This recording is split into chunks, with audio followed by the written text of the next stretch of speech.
Y comenzamos.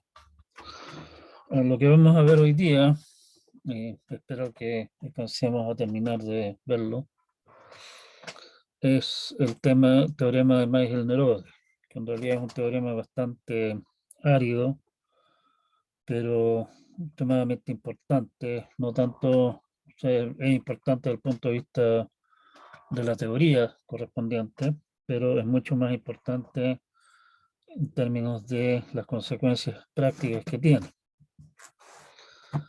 Como les digo, esta cosa es bastante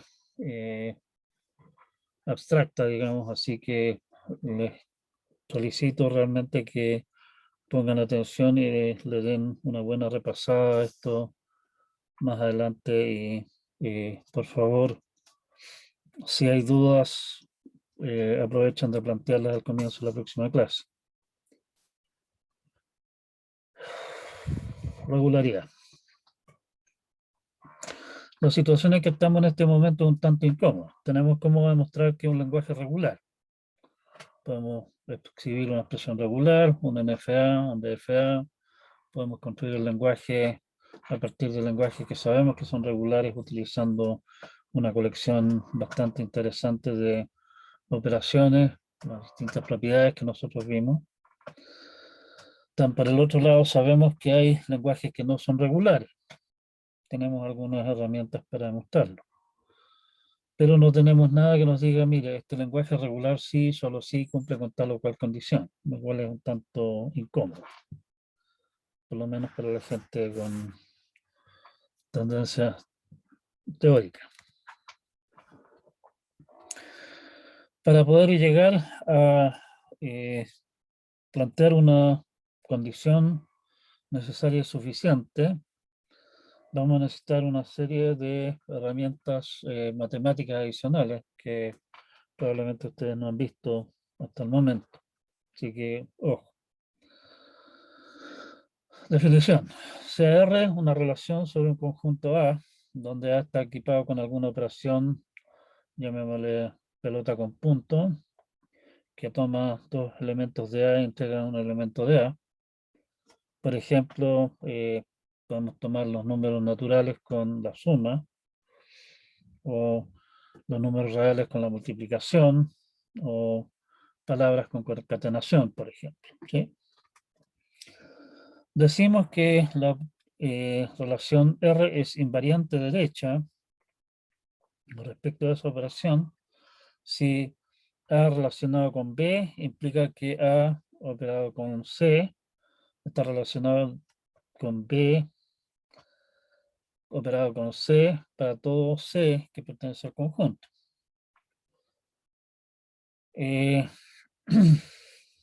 Esto en realidad es una propiedad que nosotros damos por hecho en muchos casos ¿cómo se llama? En las relaciones que nosotros usamos diariamente. Por ejemplo,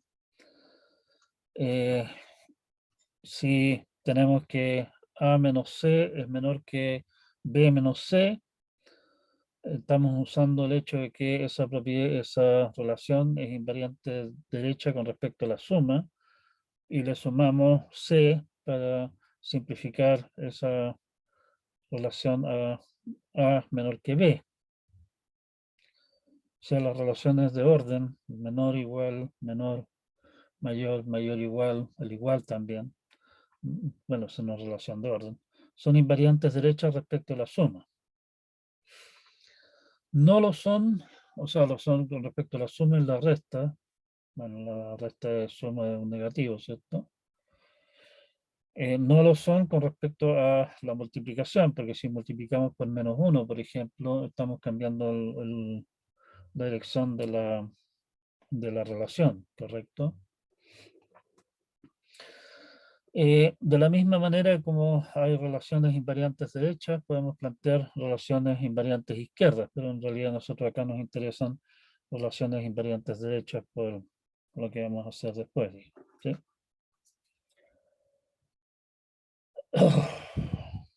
Particiones.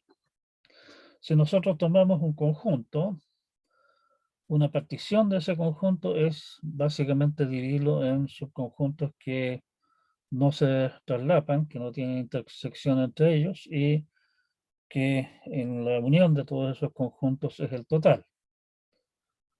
O sea, si tomamos, por ejemplo, el conjunto de los estudiantes de la Universidad de Santa María, una partición de eso es dividirlo según la carrera en que están inscritos o si están en plan común. Todos los estudiantes de la Santa María están inscritos en alguna carrera, o sea, no hay nadie que no aparezca en ninguna parte. Y creo no equivocarme al decir que no debe haber nadie que está inscrito en dos carreras a la vez. ¿Sí?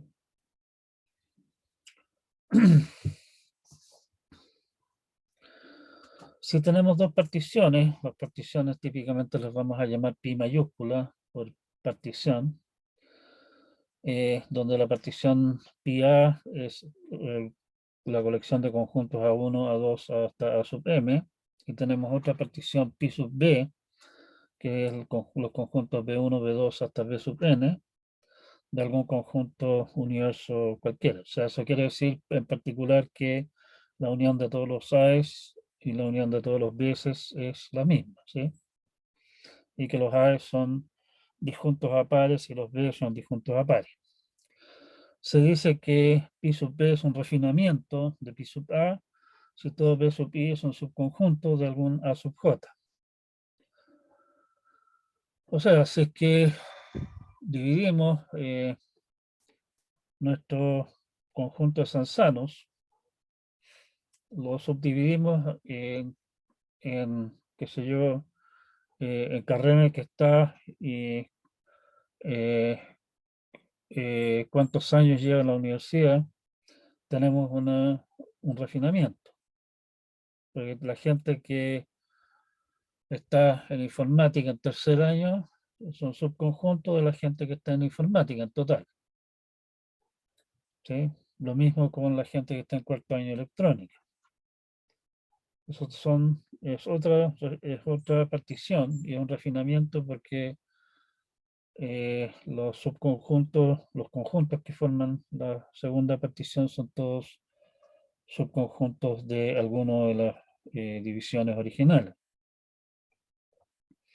Nótese que nada dice que tengamos que dividir todas las cosas, o sea, una perfecta partición sería decir, vamos a considerar las carreras, pero en el caso de informática vamos a considerar además de la carrera en qué año está, ¿sí?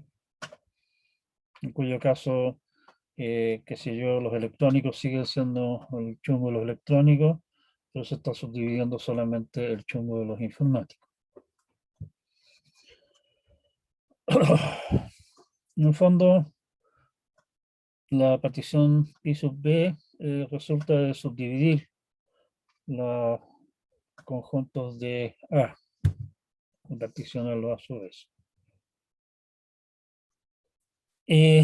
Otro tema que vamos a utilizar acá, particularmente nos interesan relaciones de equivalencia. Una relación sobre un conjunto A es una relación de equivalencia, y eso ustedes lo saben de sobra. Si es reflexiva, para todo elemento de A, A está relacionado con A, está relacionado consigo mismo, digamos. Es transitiva para todo A, B y C que pertenecen a A. Si A está relacionado con B y B está relacionado con C, entonces también A está relacionado con C. Y finalmente es simétrica. Si A está relacionado con B, entonces B está relacionado con A. Las relaciones de equivalencia clásicas que ustedes conocen, digamos, son la igualdad, ¿cierto? La congruencia entre figuras geométricas, la similitud entre figuras geométricas, también una relación de equivalencia, y varias otras más.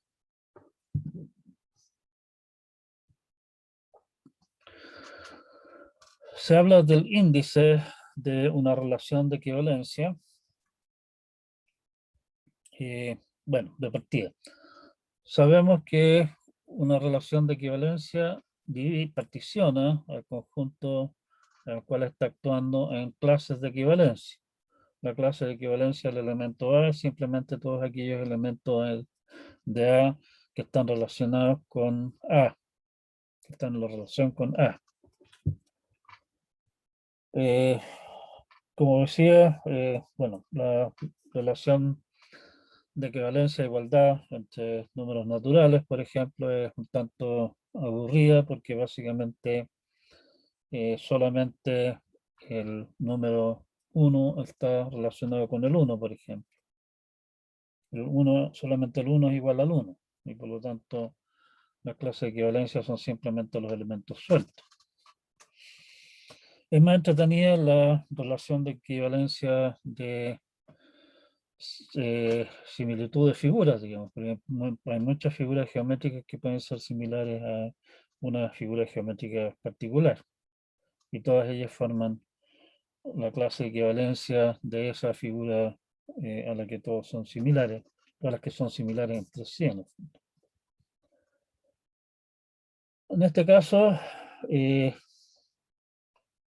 la partición resulta, como ustedes vieron en algún momento, de que las clases de equivalencia o son iguales o son disjuntas. O sea, la clase de equivalencia, la clase de equivalencia de A, la clase de equivalencia de B es igual, son iguales si es que A está relacionado con B, o A intersección clase de equivalencia de B es vacío, si A no está relacionado con B, y obviamente todo elemento pertenece a la clase A, pertenece a la clase de equivalencia de A. Por lo tanto, la unión es todo A.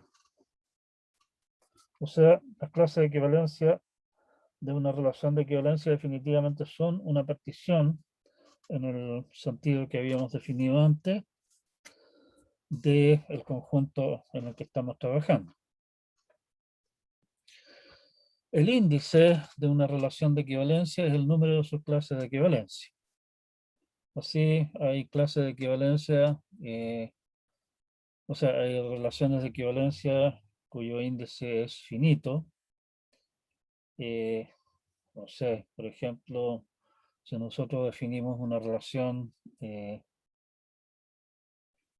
la relación es hermano de, si es que tienen los mismos padres, lo cual es un tanto extraño, digamos, porque eso hace que yo sea hermano de mí mismo, lo que hace que la relación sea reflexiva. Está claro que esa es una relación de equivalencia. Si eh,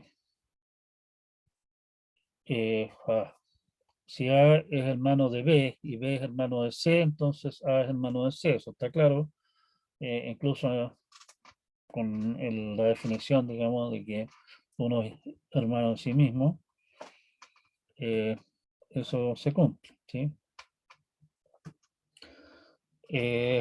Resulta claro que en esa relación el número de clases de equivalencia es finita.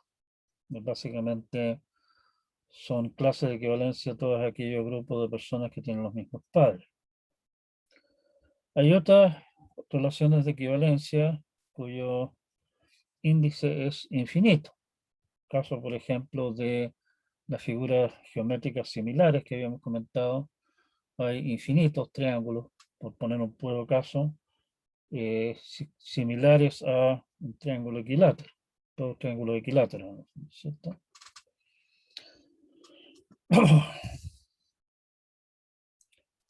Bien, ¿dónde va toda esta historia? Como les decía, esto lleva a un resultado que es importante desde el punto de vista teórico porque cierra el capítulo respecto de qué es lo que es regular y qué es lo que no lo es. Pero mucho más importante, este teorema nos va a llevar a una posibilidad muy interesante de construir el autómata mínimo que acepta un cierto lenguaje. Pero eso es para más adelante. El teorema dice que el lenguaje L es regular si y solo si en la unión de clases de equivalencia de una relación de equivalencia de índice finito invariante derecha respecto a la concatenación. Como supongo que les habrán contado en,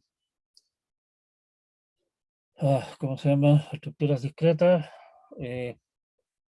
para entender que dentro de lo que está hablando esto es cosa de desarrollar la- las distintas, ¿cómo se llama? Las distintas eh, definiciones y eso. Vamos a la demostración del teorema. La demostración del teorema es bastante, eh, no es, no es difícil, pero tampoco no es trivial, así que por favor pongan atención y, como les digo, les solicito encarecidamente que revisen luego de la clase, tal vez mañana o una cosa así, le echen una buena mirada, una repasada a esto y se aseguren de entender qué es lo que está pasando. El teorema de Magel-Nerode dice que es un sí, solo sí, y por lo tanto una de las maneras estándar de demostrar un sí, solo sí es demostrar implicancia en ambas direcciones. O sea, partimos con que el lenguaje es regular y llegamos a la conclusión de que es, eh, hay una relación de equivalencia eh, de índice finito que es invariante derecha con respecto a la concatenación, de la cual el lenguaje es la unión de alguna de las clases de equivalencia. Y al revés, dada una relación de equivalencia invariante derecha con respecto a la concatenación, que sea de índice finito, vamos a demostrar que ese lenguaje es regular. Vamos entonces en la primera dirección. Partamos con un lenguaje regular. Si es regular, hay que decir que hay un DFA que lo acepta.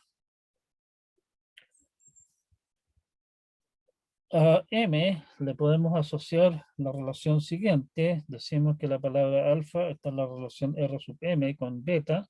Si, solo si delta de Q0 alfa es igual a delta de Q0 beta. O sea, alfa y beta llevan al autómata al mismo estado partiendo del estado inicial.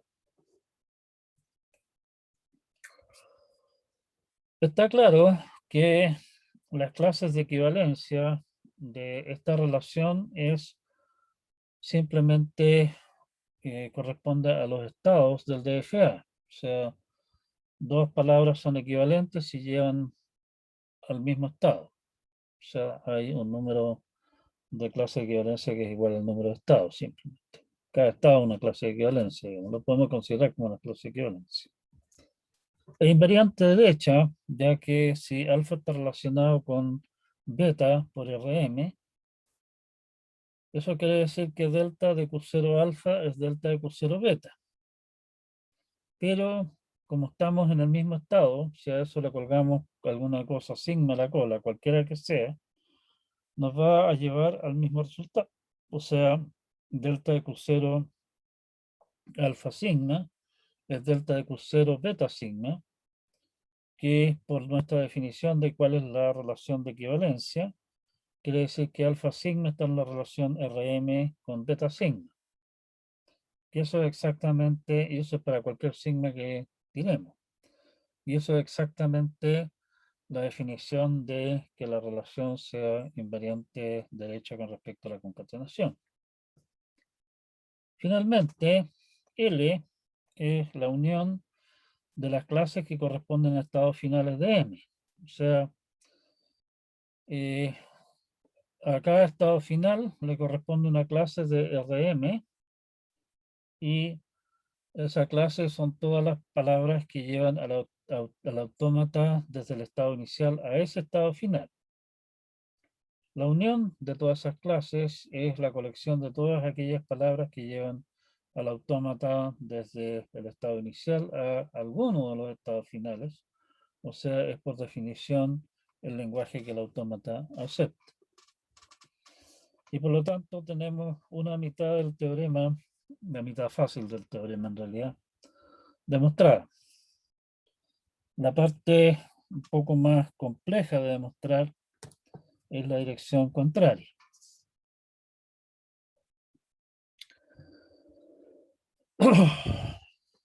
Bien, de la misma manera que hay una relación bastante natural asociada al autómata, hay una relación también más o menos natural asociada al lenguaje.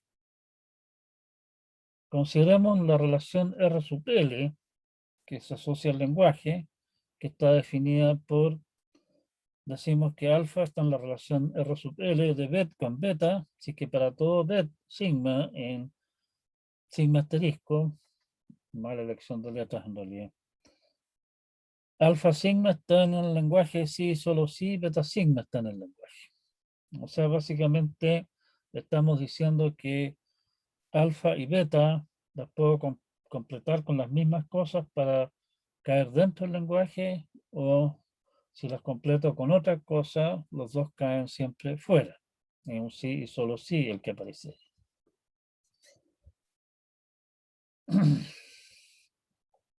O sea, en el fondo, de alguna forma, el lenguaje no distingue entre esas cosas. Los dos son prefijos posibles de palabras en el lenguaje, o los dos son imposibles de completar, digamos, para ser parte del lenguaje. La relación R sub L es una relación de equivalencia. Para demostrar que R sub L es una relación de equivalencia, tenemos que demostrar que es reflexiva, transitiva y simétrica. Reflexiva, que la palabra A está en la relación RL con perdón, la palabra alfa está en la relación RL con alfa, es obvio. O sea lo que sea lo que le cuelga la cola a alfa, siempre me va a llevar a lo mismo, digamos. No me puede llevar de repente dentro y de repente fuera. O sea, sí. Simétrica, si alfa está en la relación RL con beta, es obvio que beta está en la relación RL con alfa. O sea, es cosa de mirar la definición y uno se da cuenta que es la misma cosa. Cosa de dar vuelta a lo que estamos hablando. La parte transitiva es un poquitito más delicado. Si alfa está en la relación RL con beta y beta está en la relación RL con gamma, y para todo sigma, sigma asterisco, alfa sigma pertenece a L, si solo si beta sigma pertenece a L, y beta sigma pertenece a L, si solo si gamma sigma pertenece a L. Básicamente, si le dan un par de vueltas se dan cuenta de que sea lo que le colguemos a la cola a alfa, si eso me deja en el lenguaje, y le cuelgo eso mismo a beta la cola, y le cuelgo lo mismo a la cola a gamma, me van a tener que dejar en las mismas, y por lo tanto alfa está en la relación RL con gamma. ¿Sí? O sea, es realmente una relación de equivalencia. Ojo, aquí, hasta aquí solamente hemos estado hablando del lenguaje, no hemos dicho en ninguna parte que este lenguaje sea regular ni ninguna cosa, simplemente estamos hablando de que hay una relación de equivalencia que existe para cualquier lenguaje que ustedes me tiren, regular o no, da lo mismo. Además, la otra condición que tenía que cumplir nuestra relación es que sea invariante derecha. Alfa está en la relación RL con beta, si solo sí para todo sigma, sigma asterisco, alfa sigma pertenece a L, si solo sí beta sigma pertenece a L. Pero eso es, en el fondo, exactamente la definición de nuestra relación RL. ¿Sí? Así que en realidad no hay nada que decir acá.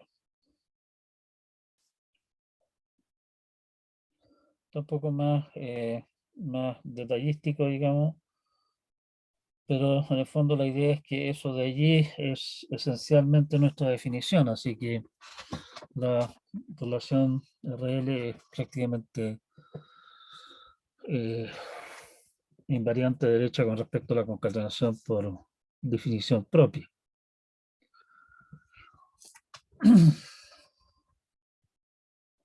Está claro que si alfa pertenece a L y alfa está en la relación RL con beta, entonces beta también pertenece al lenguaje.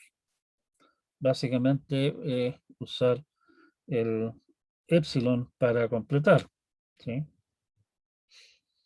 Por lo tanto, L es la unión de las clases de equivalencia de todas aquellas palabras que pertenecen a L, lo cual en realidad no tiene mucho chiste como tal, digamos, pero eso.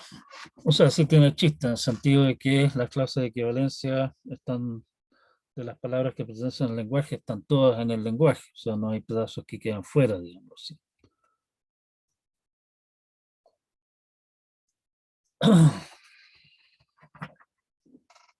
Bien, parece que estamos. Entonces tenemos una relación de equivalencia, la relación de equivalencia RL, y ahora supongamos que el lenguaje que tenemos es realmente un lenguaje regular. Si él es regular, quiere decir que hay algún DFA que lo acepta, ¿sí? Para variar, lo vamos a llamar M a ese NFA, perdón, ese DFA. Vamos a demostrar que las clases de equivalencia de la relación RM definen las de RL, o sea, en particular que las clases de equivalencia de RM son son subconjuntos, digamos, dividen las clases de equivalencia de RL. Ahora, si esa cosa es así, el índice de RM, que como habíamos discutido antes, es finito porque simplemente el número de estados del autómata es mayor o igual que el número de clases de equivalencia de RL, porque las clases de equivalencia de RM resultan de subdividir las clases de equivalencia de RL. Y eso significa entonces que la clase de equivalencia de RL, que son a lo más el mismo que el número de estados del autómata, son necesariamente un número finito, y por lo tanto la relación RL es de índice finito.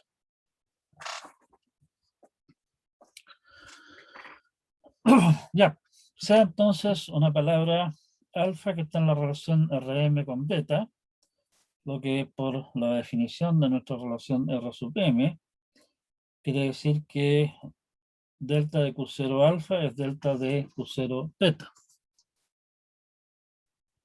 Para cualquier sigma que pertenezca a sigma asterisco, delta de Q0 alfa sigma es delta de Q0 beta sigma, que significa que si alfa sigma pertenece al lenguaje, o sea, es un estado final, beta sigma también pertenece al lenguaje, porque desde Q0 llegamos al mismo estado. Con lo que alfa sigma pertenece al lenguaje si solo si beta sigma pertenece al lenguaje.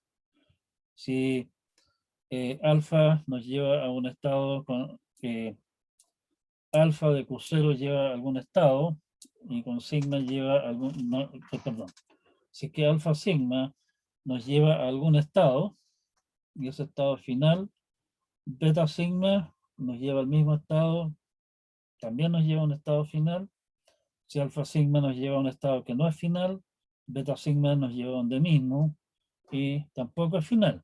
O sea, se cumple que alfa sigma es parte del lenguaje si solo si beta sigma es parte del lenguaje.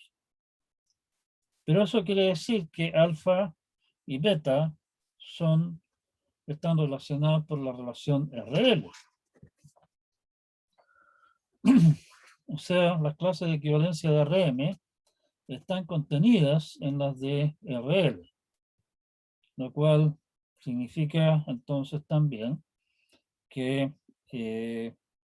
o sea, significa exactamente lo que habíamos dicho, que las clases de equivalencia de RM son refinamiento de las clases de equivalencia de RL.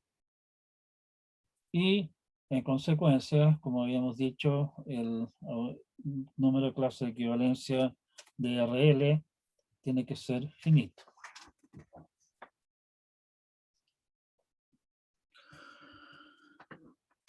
Usamos este teorema, podemos usarlo para demostrar que algún lenguaje no sea regular, o que sea regular. Para ello tenemos que analizar la relación R sub L en el fondo, ¿sí? Que es la más general que hay al respecto. Vamos a volver a demostrar que nuestro lenguaje, en nuestros niños símbolos, A a la N, B a la N, con N mayor o igual a 0, no es regular.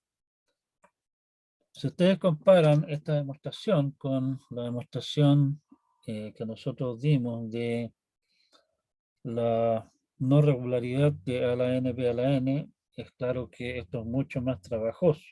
O sea, en general, salvo casos eh, casos más o menos extremos, digamos, esto no tiene mucho sentido usarlo. La idea es ir construyendo las clases de equivalencia para la relación R sub L. Si llegamos a ver que hay infinitas clases de equivalencia, podemos concluir que nuestro lenguaje no puede ser regular. Y obviamente la manera de hacer esto es partir por las palabras más simples e ir complicándose la existencia cada vez más. Partamos. La clase de equivalencia de la palabra epsilon la podemos completar a algo que pertenece a L únicamente con palabras de la forma A a la K, B a la K. O sea, epsilon, si le cuelgo la cola A a la K, B a la K, para algún K mayor o igual a 0, el resultado está en el lenguaje. Si le cuelgo a la cola cualquier otra cuestión, o sea, por ejemplo, 3 Bs, o una par de Bs seguidas por un par de As, o le cuelgo a la cola una cosa que son 5 As y 3 Bs, o cualquier otra cosa así, eso nos da palabras que no están en el lenguaje. Vale decir, la clase de equivalencia de epsilon es simplemente el conjunto que contiene a epsilon. Terminamos con uno, vamos por el siguiente. La siguiente palabra más simple es la palabra que contiene solamente un símbolo A. Se completa a algo en L solamente si lo colgamos a la cola A a la K, B a la K más 1, con K mayor o igual a 0. O sea, cualquier otra cosa que le colguemos a la cola terminamos fuera del lenguaje. Y por lo tanto, la única palabra a la que podemos completar algo en L con algo de la forma A a la K, B a la K menos 1, es la palabra A simplemente. O sea, la clase de equivalencia de A es simplemente A.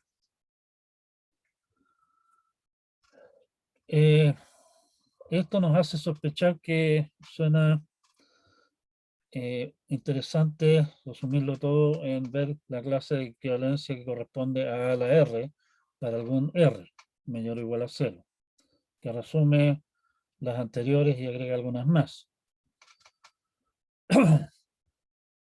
Si yo tengo, por ejemplo, A a la 5, para completarlo alguna cosa que pertenece al lenguaje, voy a tener que colgarle a la cola K A's y K más 5 B's para K mayor o igual a 0. Por lo tanto, la clase de equivalencia de A a la R es simplemente la palabra A a la R, con R mayor o igual a 0. Y para todos los efectos prácticos teoremísticos, con eso estamos. Con eso ya tenemos una colección infinita de clases de equivalencia de la relación R sub L, porque tenemos una clase de equivalencia para cada R y por lo tanto el número de clases de equivalencia, o sea, la relación de RL tiene infinitas clases de equivalencia y era lo que queríamos demostrar. En realidad podemos parar acá, digamos, pero podemos seguir dándole vueltas al cuento. La siguiente palabra más simple es la palabra B. No hay nada que podamos colgarle a la cola que nos permita construir algo que pertenece a L. Este es un conjunto bastante complicado, que incluye todas las palabras que no son de la forma A asterisco B asterisco, pero también palabras que tienen la forma A a la R, B a la S con S mayor que R, que igual no hay manera de completar algo que pertenezca al lenguaje. ¿Sí?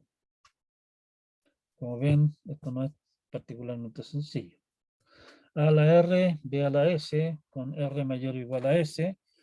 Los S mayor que R están incluidos en el conjunto de arriba. Se completa algo en L solo con B a la R menos S. Y estamos. ¿Sí?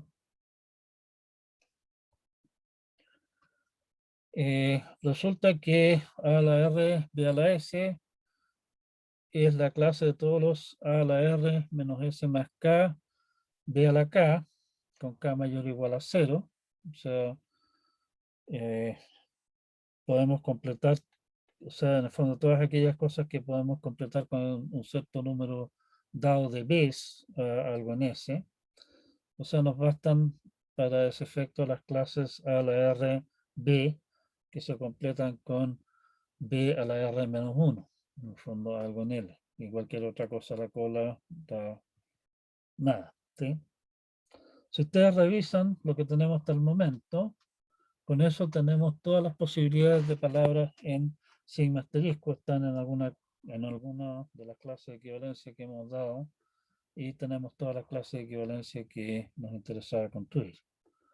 Pero, como les digo, desde el punto de vista práctico, basta con notar que la clase de A a la R, para R fijo, contiene únicamente A a la R y de esas hay infinitas clases y estamos listos. Estamos.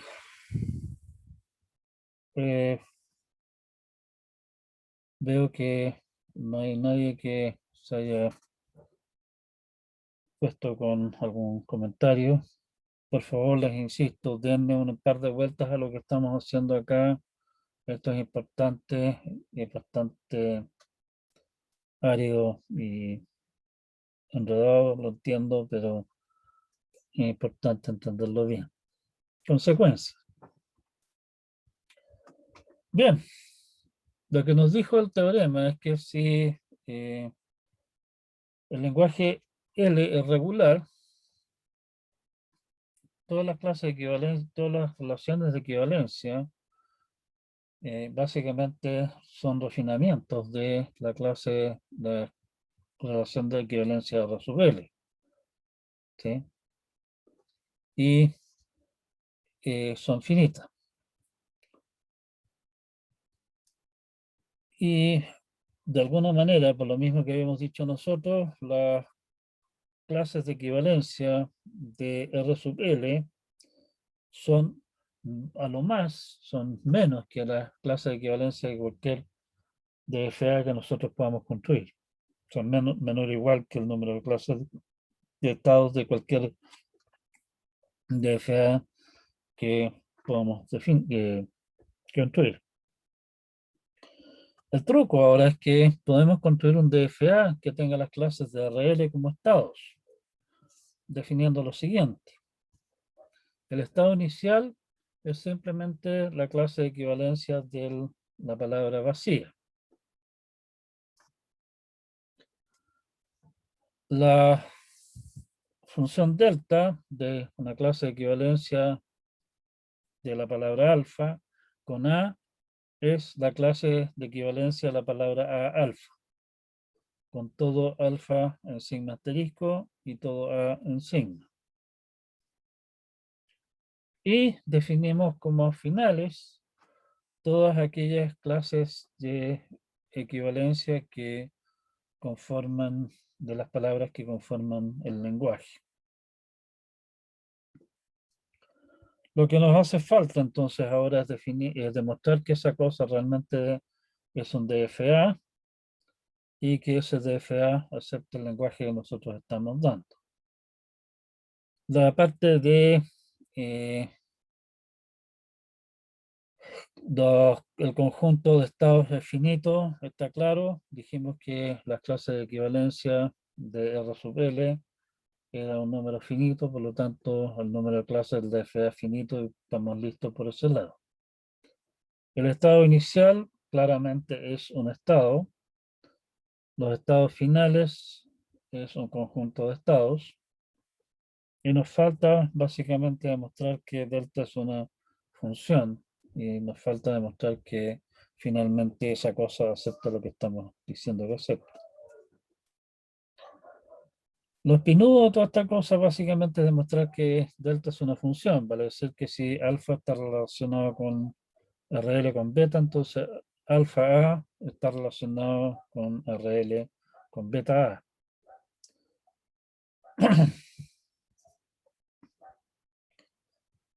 En realidad, si miramos la definición de RL, está claro que tiene que ser así, digamos, porque básicamente estamos diciendo alfa A sigma pertenece al lenguaje, si es que beta A sigma pertenece al lenguaje, y si extendemos el sigma con una A a la izquierda, básicamente estamos en la definición de RL. Y lo otro es que está claro que por esa vía, digamos, de ir construyendo clases de equivalencia de palabras, la clase de equivalencia de la palabra que nosotros construyamos, si que es la clase, pertenece a las clases de equivalencia de las palabras finales, quiere decir obviamente que la palabra es parte del lenguaje, que es la segunda pata, digamos, la definición de delta de nuestro asunto. O sea, realmente esto es coherente, ¿sí? El punto interesante del teorema de Magel-Nerode es que el número de clases de equivalencia de RL es el mínimo número de clases de equivalencia posible de relaciones que cumplen con las condiciones correspondientes que, eh, que representan el lenguaje. Pero cualquier relación de ese tipo, nosotros igual como lo estamos haciendo acá, cualquier relación invariante derecha de índice finito y toda la historia, podemos considerarla como un DFA y viceversa. Todo DFA lo podemos considerar como una relación, como habíamos dicho, la relación de R sub M. Y en ese sentido, lo que está diciendo el teorema es que hay un DFA con el mínimo número de estados, eso es más o menos obvio, que acepta el lenguaje, y ese DFA corresponde exactamente a la relación R sub L. Ese es un punto interesante.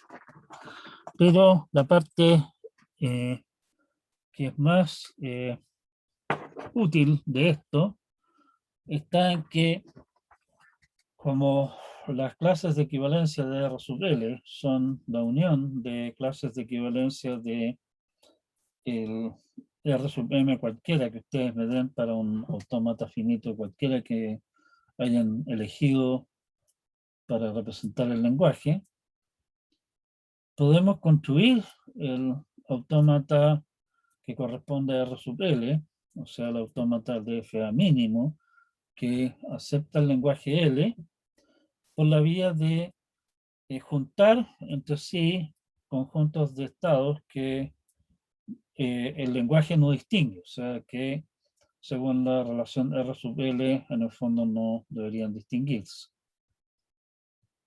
Y eso nos da luces acerca de cómo construir una manera de construir el autómata mínimo, por la vía de ver si es que dos palabras, dos estados, tengo que considerarlos distintos desde el punto de vista de la relación R sub L. Si que tengo que considerarlos distintos, bueno, tendré que considerar que están en grupos separados. Si es que no los puedo distinguir, si es que no hay manera de encontrar alguna palabra tal que desde ese estado, consumiendo esa palabra, llegue de ese par de estados, de uno llegue a un estado final y del otro llegue a un estado que no es final, bueno, quiere decir que no hay manera de distinguir esos dos estados y simplemente los mantenemos juntos y son parte de lo que estamos tratando de construir. O sea, lo que estamos tratando de hacer es construir el DFA que corresponde a R sub L. Supongamos entonces que para construir el DFA mínimo, ojo, lo que vamos a dar acá es un algoritmo. Hay otros algoritmos que son más eficientes. Este es un poquitito tonto porque pega que la hace varias veces, pero tiene la ventaja que es más entendible. Si ustedes quieren hacer esto en serio, en la práctica, revisan los algoritmos mejores que andan dando vueltas por ahí. No son tanto más complicados, pero son tanto más complejos de entender.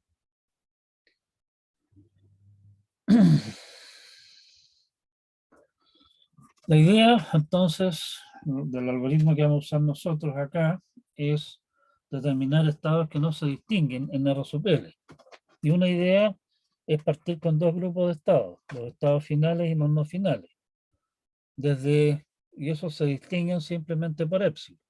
Si tengo un estado Qn que no es final y un estado Qf que sí es final, desde Qn con epsilon llego a Qn que no es final, por lo tanto corresponde a no estar en el lenguaje. De Qf con epsilon llego a Qf que es final y por lo tanto corresponde a estar en el lenguaje. Y por lo tanto R sub L distingue entre esos estados. Partir con eso, partir por un lado con el grupo de los estados finales y con el grupo de los estados no finales y ver dónde vamos yendo con cada símbolo. ¿Sí? Desde el estado, qué sé yo, P, con A llegamos a un estado final y del estado Q con A llegamos a un estado que no es final, quiere decir que el lenguaje distingue entre ellos. ¿Sí? O sea, si es que llego a grupos distintos en realidad, donde los grupos los he ido construyendo por la vía de ir subdividiendo, en el momento que lleguen, puede llegar a grupos distintos, quiere decir que hay un camino desde esos grupos distintos que los separé porque hay caminos distintos, o sea, con la misma palabra llegamos a estado final o no final, por la manera que los hemos ido construyendo. Quiere decir que tengo que separarlos porque son distinguibles. La mecánica en realidad es bastante simple. No sé si aquí tengo que revisar esto, pero no importa. Esto es un DFA. Ese DFA fue el que erróneamente construimos en su oportunidad, pero no importa que haya sido errónea la construcción, es un DFA. Tenemos este DFA con un estado inicial, tiene 4 estados finales y un estado muerto. Mono creo que está acá. Y en realidad no vamos a hacer el mono acá, sino que aquí simplemente vamos a ir dividiendo. O sea, lo que vamos a hacer es primeramente dividimos dos grupos, estados finales y no finales y estados finales. Esos grupos les vamos a llamar 0 y 1. Los estados aquí los estamos llamando A, B, C, etc. Para cada estado indicamos a qué grupo pertenece el destino con cada símbolo. O sea, en el fondo tenemos una cosa como esta. Esa sería nuestra tabla de transición. Olvidemos por el momento los estados iniciales y finales. Desde el estado 0, o sea, el grupo 0, que son A, D, F, G, F, H, I, todos no finales. Desde el estado A, con A voy al estado B, que pertenece al grupo 1. Desde D, con A, voy al estado H, que pertenece al grupo 0. Y eso indica inmediatamente que el A y el D no pueden estar en el mismo grupo. ¿Sí? Con A voy a un estado final, desde A, con D, con A voy a un estado que no es final. O sea, esos dos se distinguen. Seguimos así hacia abajo con la A. G pertenece al grupo 1, H, G para F pertenece al grupo 1, H pertenece al grupo 0 y pertenece al grupo 0, es H. La B, la misma historia, y resulta que B da, me da C, que está en el 1, E, que está en el 1, I, que está en el 0, H, que está en el 0, I, que está en el 1. Fijándonos ahora solamente en los grupos a los que estoy haciendo referencia, vemos que el A va a 1, 1, y sería, o sea, la A tiene que correr con colores propios. El D y el I van a 0, 1, por lo tanto esos dos no hay razones para dividirlos a 1. El G va a 1, 0, perdón, el F va a 1, 0, es otro grupo distinto, y el H va a 0, 0, otro grupo distinto. O sea, el primer grupo se me divide en varias partes, mirando eso. El grupo 1 hacemos la misma cosa y nos damos cuenta que B y C, B, C y G son 0, 1 y el E es 0, 0. O sea, tengo que separar B, C, G y E. Y eso me da lugar a la siguiente división. Como decíamos, el grupo 0 se divide en eso, el grupo 1 se divide en eso, que es lo que habíamos estado discutiendo nosotros recién. O sea, tenemos eso. Veamos nuevamente ahora cómo están las cosas. En realidad deberíamos llamarle 0', qué sé yo, pero llamémoslo de nuevo 0, qué sé yo, los grupos.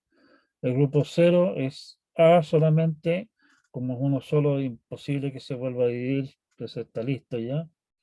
El grupo 1 contiene T y I, los dos son 3, 5, eso tampoco se subdivide hasta ahí.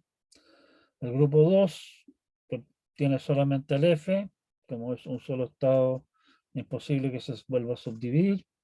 El grupo 3 contiene únicamente el H, que tampoco se puede volver a subdividir porque es un solo estado. El grupo 4 tenemos B, C, G, que es 1, 5, 2, 4, 1, 4. Y ustedes se fijan que esas tres líneas, en términos de los grupos a los que vamos, son todas diferentes y por lo tanto el grupo 4 se divide en tres trozos. Y el 5, como es un único estado E, no se divide más.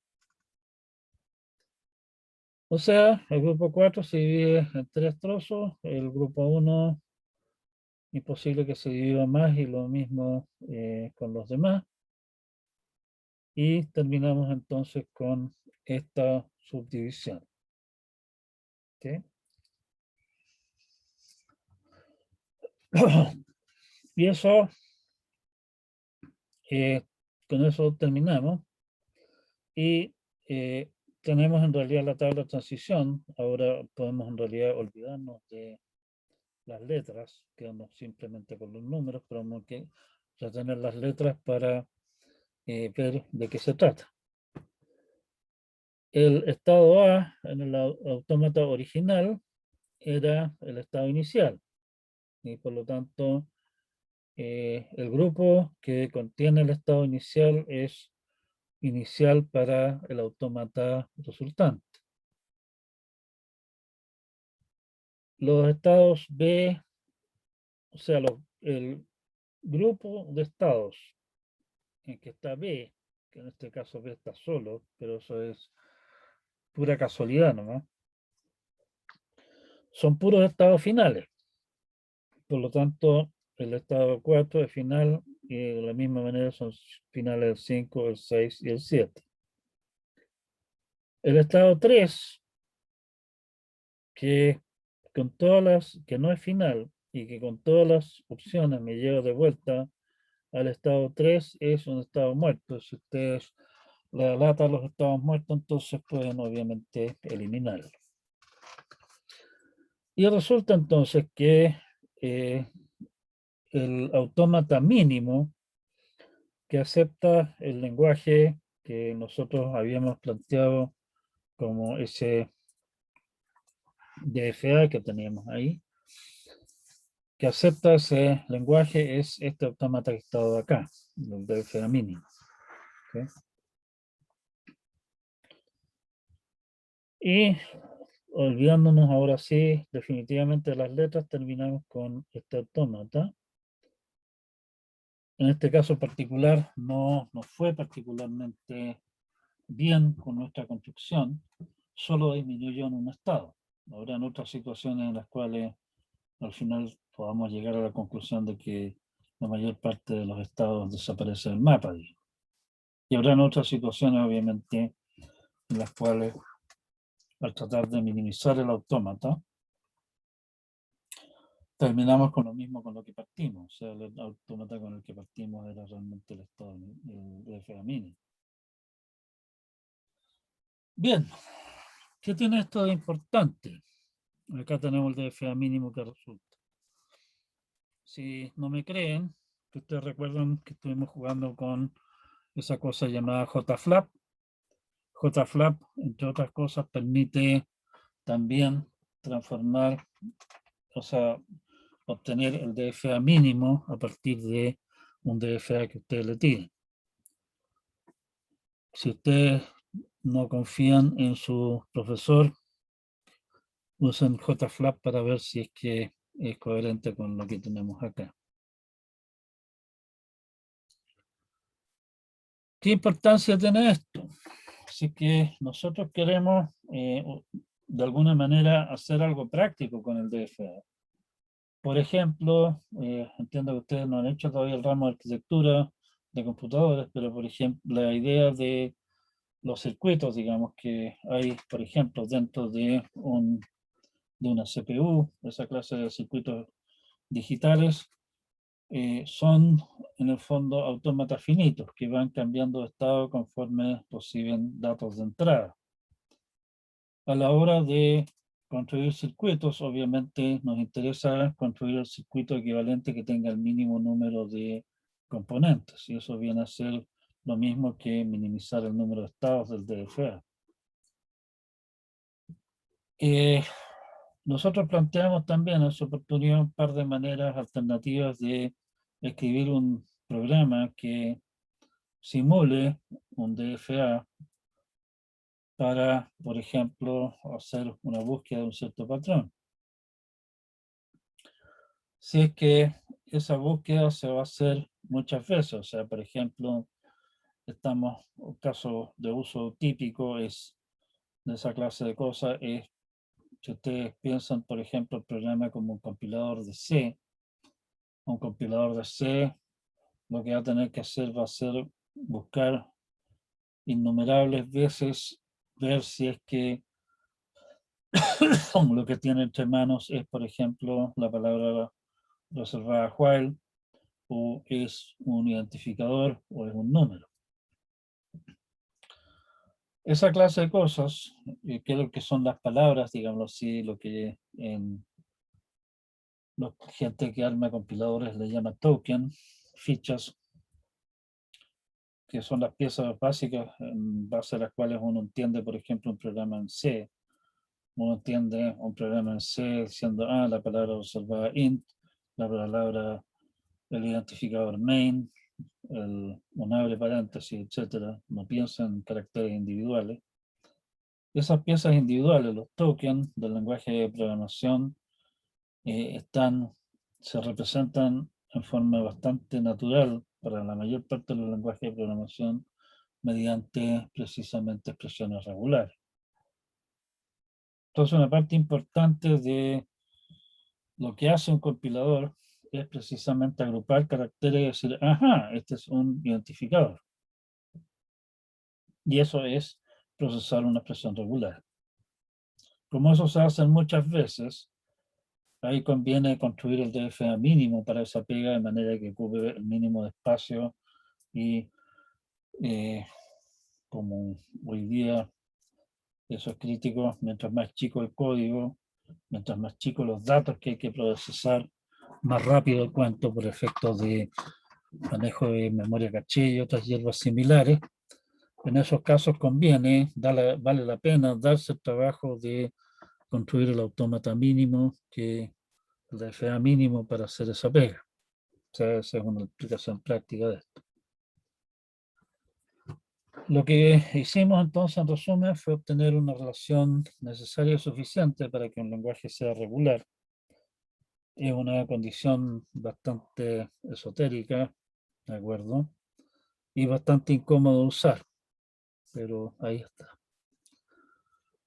Como consecuencia, y eso en realidad es la importancia práctica que esto tiene, obtenemos un algoritmo bastante ineficiente, se puede mejorar bastante algunos aspectos de él, para encontrar el DFA que tiene el mismo mínimo número de estados que acepta el lenguaje que tenemos entre manos.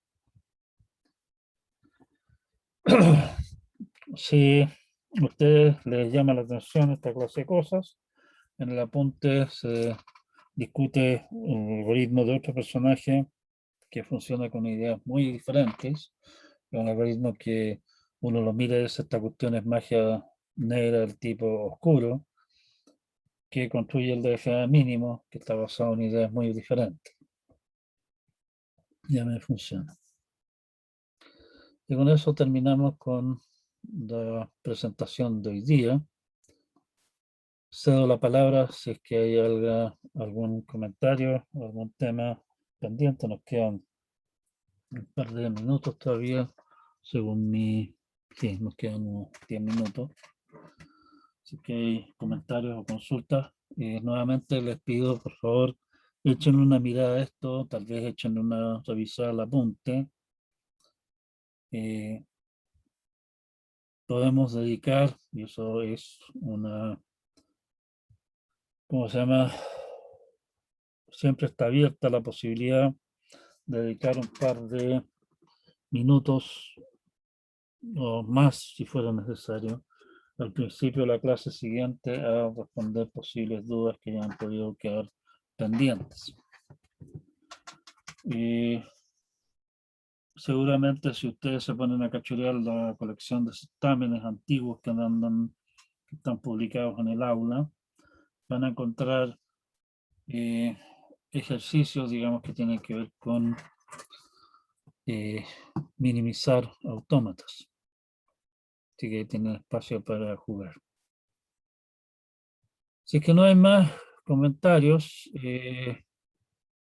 por hoy día quedamos hasta acá y nos vemos entonces el día jueves. Cuídense mucho. Muchas gracias, profe, por la clase. Gracias, profe.